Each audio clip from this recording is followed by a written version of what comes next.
Fruit juices better का अख्खं fruit better, किंवा फ्रूट रात्री खाल्ल्याने वजन वाढतं का, अशा गोष्टी आज आपण डिस्कस करूयात. Hello guys, welcome to day 6 of nutrition week series. So fruit juice better आहे का अख्खं फ्रूट बेटर आहे?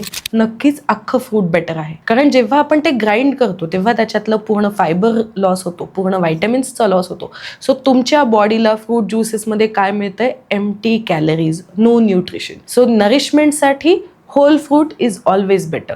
फ्रूट रात्री खाल्लं तर वजन वाढतं का? तर नाही. आपल्या बॉडीला फ्रूटमध्ये असणारी शुगर म्हणजेच फ्रक्टोज ही डायजेस्ट करण्याची सवय कधीही असते. ते कधीही फ्रक्टोज डायजेस्ट करू शकतो. प्रॉब्लेम केव्हा येतो? जेव्हा तुम्ही एक हेवी डिनर घेताय आणि त्याच्यानंतर हेवी अमाऊंटमध्ये फ्रुट्स खाताय, त्यावेळेस ऑब्व्हियसली तुमचं वजन नेक्स्ट डे जास्त येणार आहे, कारण की ओव्हरऑल बॅलन्स कार्बोहायड्रेट्सचा तिथे जास्त असणार आहे. सो तुम्ही 1 ते 2 स्लायसेस ऑफ फ्रुट्स डिनर नंतर ॲज अ डेझर्ट तुमचं एन्जॉय नक्की करू शकता. नेक्स्ट टाइम पासून या 2 गोष्टी ट्राय करून बघा. You will enjoy having fruits.